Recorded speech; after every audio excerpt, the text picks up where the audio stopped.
And we are talking about a very troubling trend. A doctor is joining us live in the studio to shed light on a summer spike in teen drug use, what parents need to know. And now to your Health Smart. A summer spike in teen substance abuse. Studies show by the end of summer, over 940,000 teens will have tried their first drink of alcohol. 155,000 used marijuana for the first time in June, and 28,800 teens will try cocaine for the first time in July. Just staggering numbers. And today we're talking about ways to keep your teens safe during summer vacation. And we are welcoming Dr. Brian Licuanan, an addiction and mental health specialist at A Better Life Recovery. Thank you so much. This is a really important topic. Thank you for having me. So is it just summertime because they have a lot of free time and they're being influenced? Well, it's just not summertime. Well, we have to look at logistically of what summer provides and doesn't provide.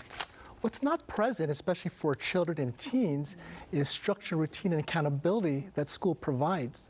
Less after-school activities, formal sporting events. If we look at what summer provides logistically as well, we're looking at more travel, weddings, get-togethers, reunions, festivities where substances and alcohol is very common, and traveling as well. Right. So if your teen is going to be traveling, going to be doing these summer activities, how do you really as a parent even begin to try to prevent it or notice what's happening? Well, one thing I encourage all parents to do is be proactive. Really take initiative, do your research. The best line of defense is education. Know what the trending drugs are, know what the signs and symptoms, the dangers of drugs, but not only gather that information, but also be sure to communicate that with your kids and loved ones, have that open dialogue. So teenagers, oftentimes their emotions can be up and down, but that is a sign to look out for, is if they're annoyed or if they're super hyper. How do you really know? Sure.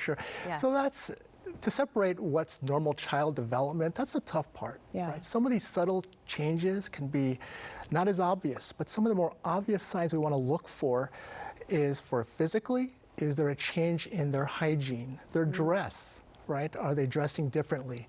Socially, are they communicating more? Are they have a different group of friends? Mentally, are they more irritable, more anxious, or even more happy? There's some drugs out there that cause euphoria, which is this intense feeling of well-being and confidence. So we want to look for the more obvious, drastic changes, but also be aware of the subtleties that can take place as well. And what does that conversation with your kids look like? I mean, how do you even open that up? Because the second a parent might want to have that convo with their child, they shut down. Yes. Well, what we have to notice with kids, a reason why they're not coming forward, is there's a lot of shame and stigma and consequences. And so what I encourage parents to do is to be more open, provide an unconditional support system, have dialogue, know it's a safe place to talk about if they are struggling. And that's one of the key elements to having that continued dialogue. So if you suspect it, or you actually catch them in the act, I'm guessing the best thing is to not freak out. Not freak out, for sure. That's a start. Right. Because you got to remember, your children are scared. They're very scared and afraid, embarrassed and ashamed, possibly. And definitely don't freak out, but also know that you are there to support them as well. Yeah. Great information. Yeah, we really appreciate it. And it's real.